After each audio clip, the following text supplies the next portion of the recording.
Randomly with Ronnie Jr.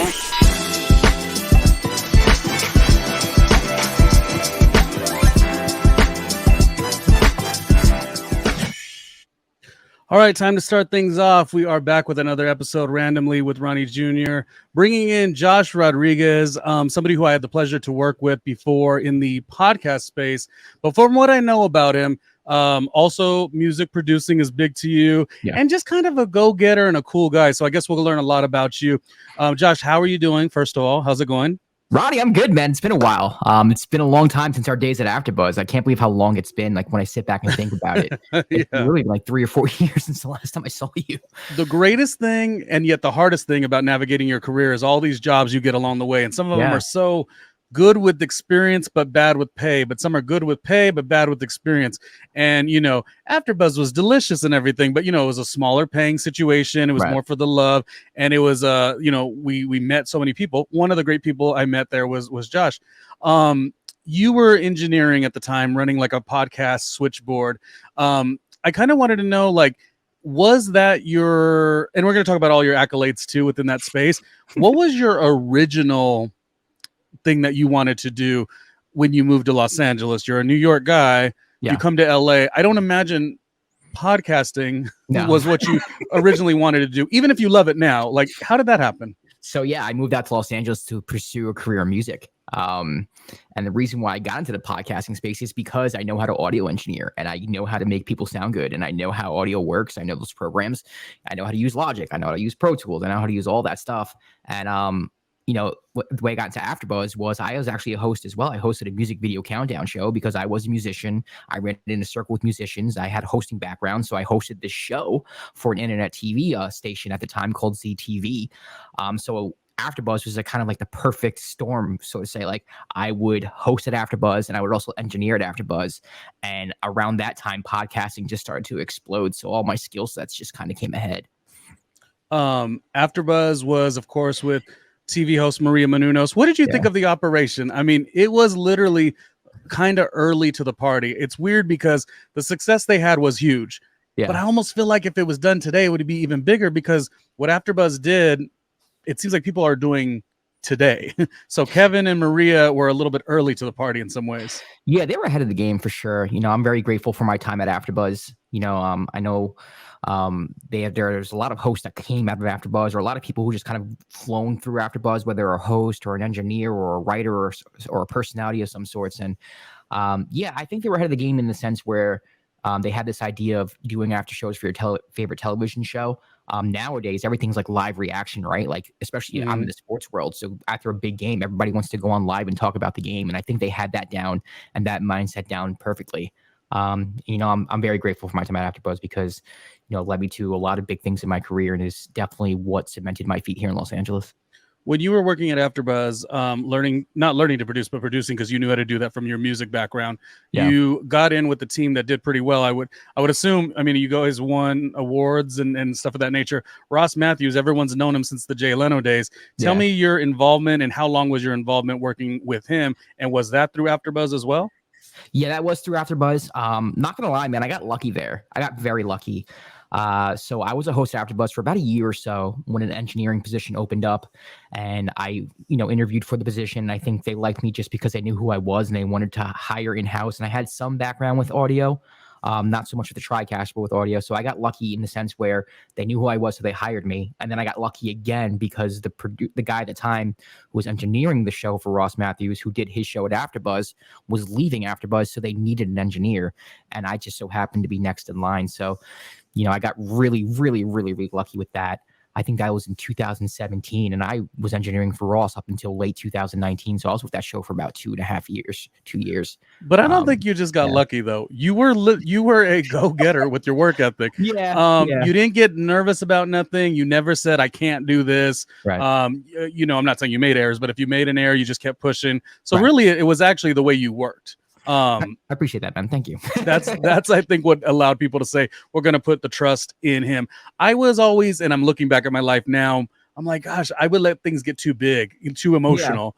And it's like, it's, you know, you're a sports guy. I'm not, but like, you know, growing up playing Little League and stuff, it's like you miss a ground ball, you just got to stay in the game. And I think you did that a little bit better than me. And I remember being like, heck yeah, I would hire Josh too.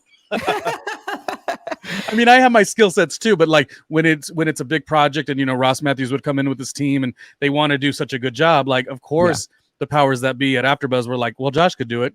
Well, why? Because he says he can, I think that's actually a really good thing. And I love that led to other different projects. Now, some of them are with these big companies we'll talk about, but what is the one that you do sort of on your own, the Dime with Josh Rodriguez? Is that something that you're solo venture, or is that tied with the company as well? No, man, that's solo. That's something it's a long background with that I actually can't even get into on camera. But that was a podcast that I started towards my end of my tenure at AfterBuzz, where I wanted to be a sportscaster. I wanted to be a sports personality. I want to talk about that, especially basketball. Basketball is my favorite sport, and the NBA is my favorite league. And it was no disrespect to AfterBuzz, but I was like, well, if I want to talk sports, I need a more serious medium where I can do this. And at the time, I couldn't get in anywhere. I'm not getting into Fox Sports. I'm not getting into ESPN. So I decided just to do it on my own, start my own podcast called The Dime with Josh Rodriguez. And it's something that I've been doing for about 4 years now. And, I started from the absolute bottom, had no sponsors whatsoever, wasn't signed to a platform. No company picked it up, just kind of taught myself how to do all these things. And now it's with Balls Life, which is the largest content creator for basketball content on the internet, which I'm really proud of, because that's something where it's kind of like my baby, right? You have this idea, you start it, and then you go forward with it. And 140 episodes later, I'm seeing some success with it. I know you definitely can relate to that. So for me, to me, that's the most personal project that I've done, for the simple fact that, I took a chance on myself, and I burned a couple bridges by accident. I'm not going to lie. I didn't mean to, but I did. And honestly, it was worth it. Well, is there like a lesson you learned from that, or what was the big deal? I mean, the lesson I learned, because sometimes people are just sensitive. I don't know if that's burning bridges too. Yes. I don't want to put it out there. I think communication's a big thing. You realize that in this industry, there are a lot of people with egos. There's a lot of people who have, their own agendas, and they want things a certain way. And if you don't communicate properly with what you want, wires can get crossed. Also, I wish there was more communication thrown at me. I'm not going to lie. So for me, I just think communication is just a huge thing. This industry can be very tough. You meet a lot of people who you don't know their intentions. And I think a lot of people are on edge. And because of that, a lot of people have their guard up, and things can be taken certain ways. And, if I had to do the whole thing over again, I'm not saying I would have been more transparent, because I thought I was as transparent as possible, but apparently I wasn't to some people. And I kind of burned a couple bridges by accident. I didn't mean to do it, but that's life. Yeah. It's like, if you do burn the bridge, you got to kind of look at it as like, that doesn't serve me no more. I mean, I don't know. I don't even know that I believe the word karma is a real thing. Like, or if it is, I don't count on it. You know what I mean? If somebody does me wrong, I don't wait for their demise. I'm like, you're out of my life. I got to keep it moving. Lesson learned, the whole thing. Yeah, and I don't have any ill will. I don't feel like anyone did me wrong, for the record. Yeah. So if anyone's listening who knows about the situation, I don't feel wronged by anybody. Right. I just feel like it was just one big miscommunication. Well, this is why I wanted to have you on the podcast too, is to talk about the navigation of this industry. So what do you feel about like this journey, or this particular portion where you're at? You've just done AfterBuzz, you've just done Ross Matthews, you've got a couple other things we'll get to. But at that time, what do you feel like when all this stuff is starting to happen? Are you feeling very excited? Do you feel like, looking back 3 years ago, you were in a rut? Like, what was some of those LA experiences before things started to momentumly, is that a word? Momentumly? The momentum began to really flow. Like, I mean, I've always credited, like, yes, your hard work has to be there. Yes, your skill set has to be there. Right. But so much, in my opinion, of any time I've succeeded, peaks and valleys. I've had the peaks, I've had the valleys. But to me, almost on both ends, it's all about momentum. So do you recall like what this all felt like at the time? And do you also recall like, shoot, 2 years ago, I wasn't doing shit. And that's not even a diss on you. It's just a really hard industry. Yeah. It's funny. We're just talking about Ross. I asked Ross one time about, everybody who he knows who's successful. And I kind of asked him a generic question, like, what's the secret of everybody who's successful? And he was just like, honestly, it's just people who stay. A lot of people give up after a year or two, and they end up going home, or they end up just, doing something else. He's like, if you just keep going, and you're talented, or, eventually, you'll run into something. And I kind of took that at heart, because it's like, all right, well, then I'll just stay. But at that time, man, that when I was working with Ross, there was this one time where I just felt like I was just auditions here. Like I felt like everybody kind of wanted a piece of me in some sort of way. Because I'm a host as well. So I hosted a show for Red Bull Music, which was a pilot. Didn't get picked up. I hosted for something that was like an international sports show. I got casted to do a lot of different things, and I was very lucky to have that. The unlucky part comes from the fact that all these things that I did, none of them popped off. So then I kind of like had this little bit of a reset where like, all right, now I'm not doing anything. What am I going to do now? And, money was short. I lived that typical LA lifestyle, like, moved from across the country and slept on the floor on the couch in order to maintain, like I did that. That was my life for a little bit. Actually, for a lot of it, for like 2 or 3 years, until I got my job at Uninterrupted. And I just kept going, man. But yeah, for that time with Ross, like there was 1 year where it just felt like I was getting just opportunity after opportunity. And, it kind of sucks that none of them really panned out, but it was probably the most exciting time of my career for sure. It's one of the difficult things about pursuing your dream, because you don't want to, like, I feel like I'm older than you. I feel like I've gotten to the point where something could happen. I could be on a really great phone call, really great meeting that's supposed to equate to something. But I'm always like, I'm just going to wait till it comes, it's got to be finalized.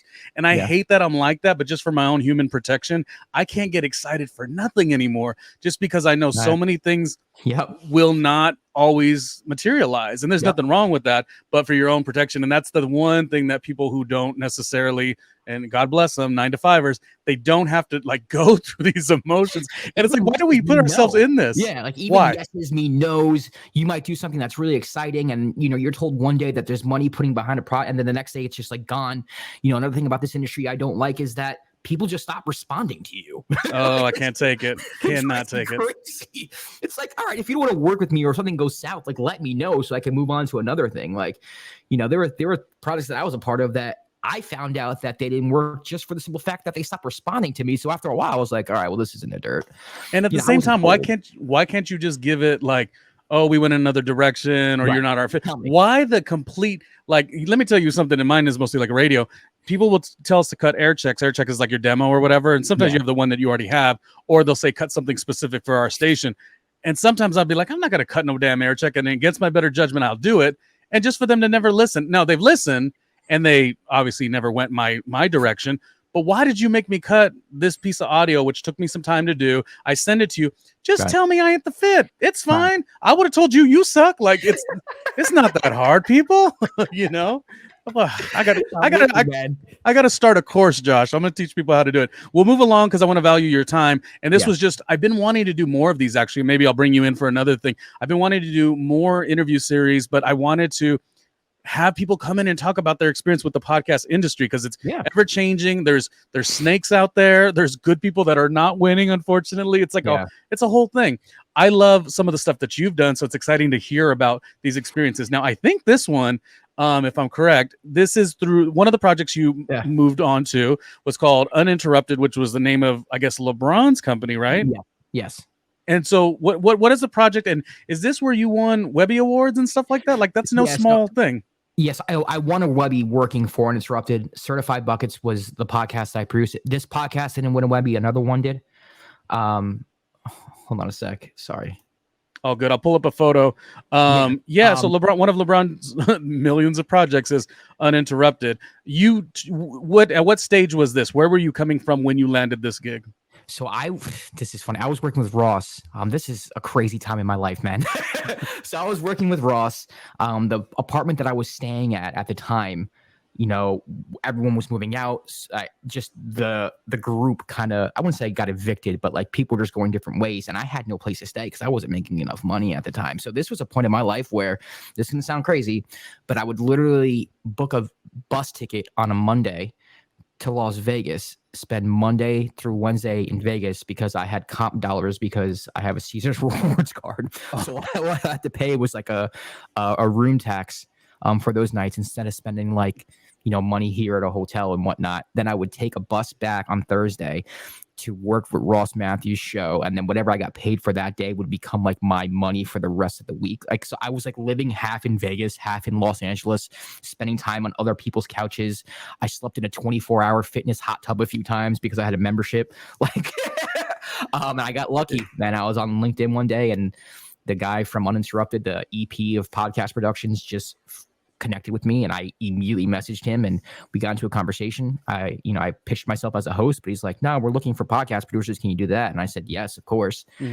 He called me and interviewed me on the spot, and then I made the second round of interviews. I went there the next week, and I got lucky. I they chose me, and then I had a career from podcast, like actual career instead of like freelancing. Yeah, that's how I got. Now I want to know about LeBron and the excellence that probably goes on with his company. Like there's no half stepping with that situation. But did you almost want to fold when you were in this weird situation where you're like, I can't leave LA because I want to stick on with Ross at the moment? That was the biggest thing you were doing. And there was like you said, a lot of connections, but those connections sometimes aren't heavy paying connections.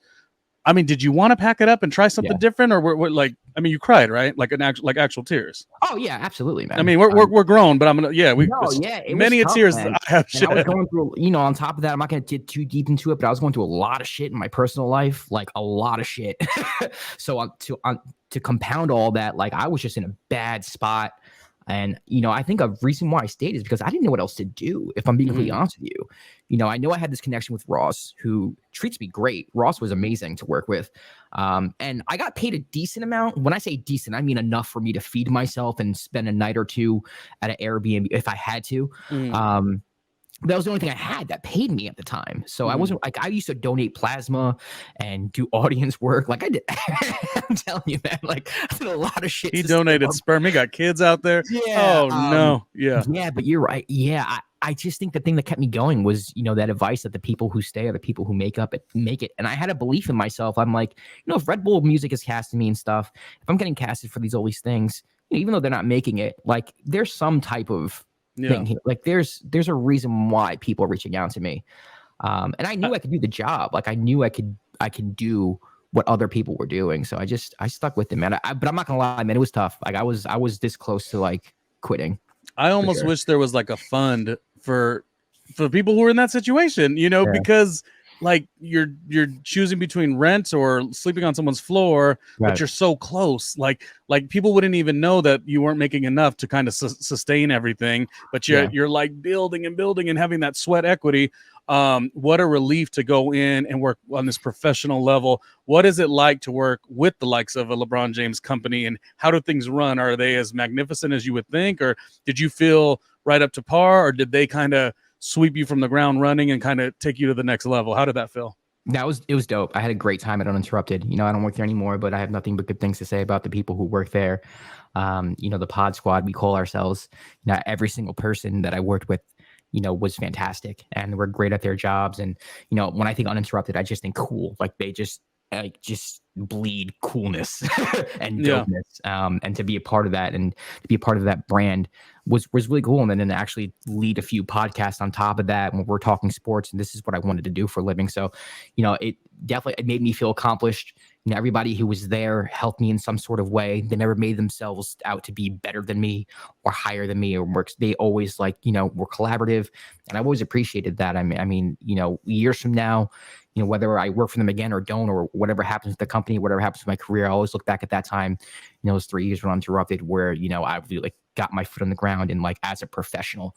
And, I definitely value my time there. It was a great company to work for. Before we shift to like your more current situation in terms of the podcast industry and where you're at now, leave me with what you feel like in terms of, do you still get to push and pursue your music production side or any other endeavors? Like, do you still get to balance all the other wants? Like, you obviously have the job, which is going to take the most energy from you, but are you balancing that with your passions too? Or do you kind of miss some of those old times? Yeah, I do miss it. I'm not going to lie. I don't do as much music as I used to. Because that's what you grew up as a kid wanting to do, right? Music? Yeah, pretty much. From when I was a teenager on, absolutely. I wanted to be in the NBA, and then you hit 9th grade and you realize that's not happening. But yeah, I mean, a lot of the reasons why I do music is to connect with my friends. My best friend's a rapper, and my other best friend is a music producer / R&B singer who has a pretty successful career. So my two best friends do music, and they're really good at it. But when I'm out here in Los Angeles, one's in Jersey, one's in Atlanta, it's kind of hard to collaborate. And I've kind of just lost it a little bit in the sense where it's like, I'm not doing this as much as I want to do it. Luckily enough, it's one of the positive things that came from the whole COVID thing, and that's a weird sentence to say because it's a horrible thing that's happened. But now I work remote with a lot of my, everything actually is remote for me. So what we do is my father has a condo in Miami. We all meet in Miami for like a month and we do music. And that's when I kind of like set everything to the side.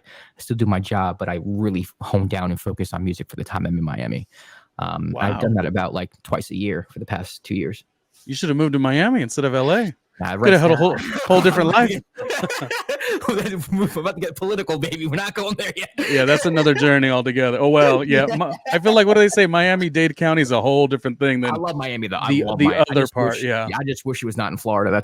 We'll just it's its own thing. It's separate. Can you tell me a little bit about that's interesting though to know, because I always wonder, like, when people succeed at whatever they succeed at, like, where were they originally trying to go, and how much of that original influence you get to put into your work? Because originally you did get the AfterBuzz job just because you knew how to do all the bells and whistles in the production thing. So you kind of ended up in this new career. It's not different completely, but it's not exactly what you liked. And I think that's the balance of, keeping your options opening and pivot. That way you keep a roof over your head. You got to tell me more about this one. I'm not too familiar in the sports world. So your company that you're with now is with who exactly? That's Colin Cowherd. He's a Fox Sports personality. He's been on ESPN since I can remember.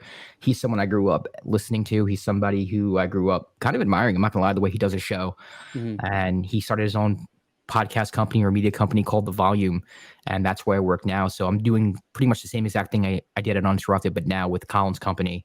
It's very new, came out last year, and they're still building, but we have a lot of podcasts with a lot of different athletes and a lot of different sports personalities, and my job is to produce and engineer the show so far. So I just started but having a great time.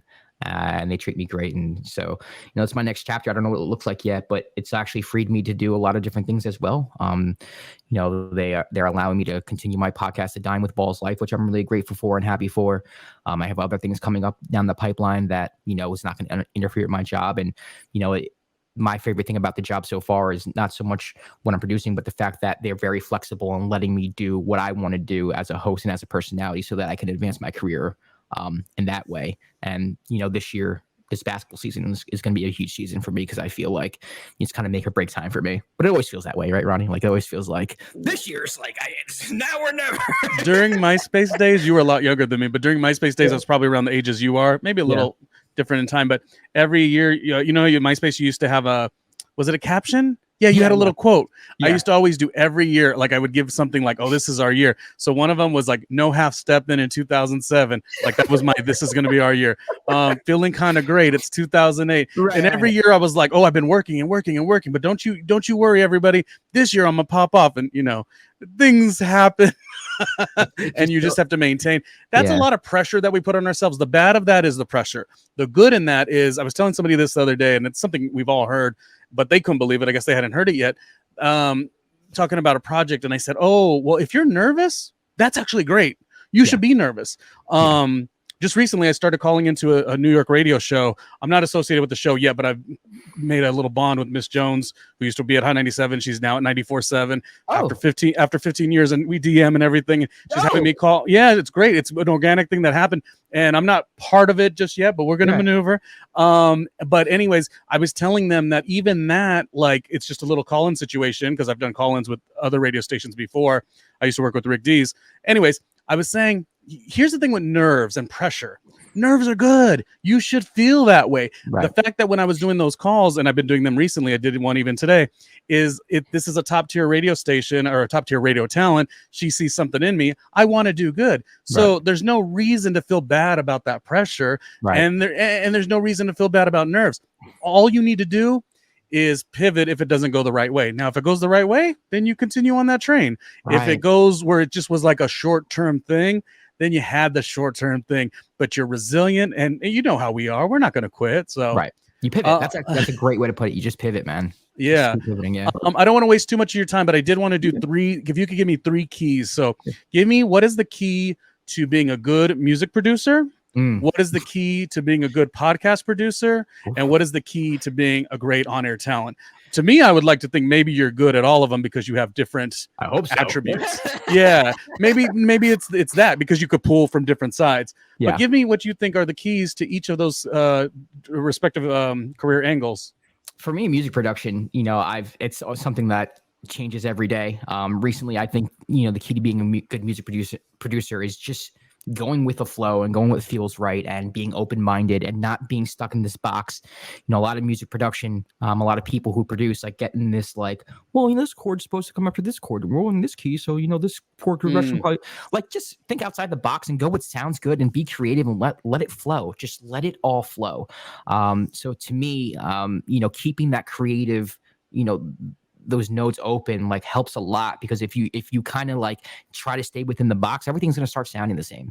And I hit that for a little bit, for about a year, and now I've started to kind of just who cares what the latest trend on the radio is? Who cares about what all the songs you listen to sound like? You make what comes out of you. You are the producer. Whatever comes out is a manifestation of yourself. So just let it come out. Why are you trying to be something else? I imagine it's even harder now because people are aiming even for TikTok success. Yeah, and that's another thing. It's now people want to do these 15-second catchy lyrics and it's cool. Don't get me wrong, but it's it's a whole different way of thinking and making music, and it's almost like you're not really producing at that, but you're not really giving you. You're just, I don't know. But well, I was in the radio landscape. I'm agreeing with you because I remember feeling a little down on myself because I'm I can't nail a 15-second joke. Not that I'm a comedian, but in radio I've always been pretty funny or witty or whatever. And then I was struggling. I was hitting a wall. I'm I can't get it in 15 seconds because the type of language that I use and the tones and the beat, I need a little more time. Yeah. I need a good 40 seconds to get you nice and rhythmically ready. And I was mad at myself. And then I was just maybe I'm not destined or meant to do that. That's not for me. So it does get hard when you follow the trends or you follow a TikTok trend versus making it passionate. So exactly. I agree with you. Me and my no music production experience. I agree with you. He's right. For podcast production, I think a lot of it is paying attention to detail and having a plan going in. A lot of people, have this idea that they can just speak into a microphone and their thoughts are so profound that they'll hit, or that, everyone will relate to them, when that's not really the case. I mean, there are a lot of people doing podcasting who are very smart and very talented. You have to be prepared. And you are someone who's prepared. Anybody who's watching this right now, you see the camera switches, you see the graphics, you see how it's an actual show. That's how you're supposed to produce a podcast. That's how you're supposed to do a show. I'm being serious though. Some people just kind of throw it on a mic and just kind of go at it. That's not the case. Presentation's important, but so is attention to detail. So is doing research on your guests. So is doing research on the topics you're talking about. Segments, different creative ways to talk about what you're talking about, get the audience engaged. I think a lot of people think they're so funny or so smart that they can just turn on the microphone and they'll be funny and smart and everybody's going to listen to them. And that's not the case, especially if you don't have a name. If you're not famous, it's not going to work. Yeah. You know what I mean? Beyonce can do a podcast right now and do whatever she wants, but she's Beyonce. You're not Beyonce. Yeah. And Spotify will pay her millions. So you're not the same. You're not the same. No. Yeah. And so then, just detail with podcasting. Yeah. Yeah. Attention to detail and preparation. Stop acting like it's just talking in a conversation. Understand. I was going through that issue with some people lately. Some friends and colleagues actually wanted to bring me aboard to produce their stuff independently. Yeah. Well, I put together the budget from what they asked for. They were shocked. They were but isn't it just a podcast? Not with the visuals you were asking for. And so we could go with lower visuals. You could choose somebody else. But if you're choosing my team, I'm not putting my name, on a, you know what I mean? I'll do Zoom stuff here, but if I'm doing something with 3 to 4 cameras, I can't use people that aren't the quality because we want to save money. Right. So I don't stop looking. Now I'm giving tips. Stop using podcasting as it's just talking or it's just audible. It's a visual medium.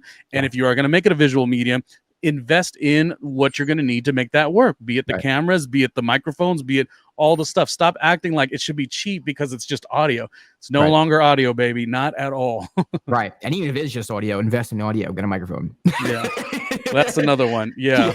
People are still Zoom talking in the thing. Yeah.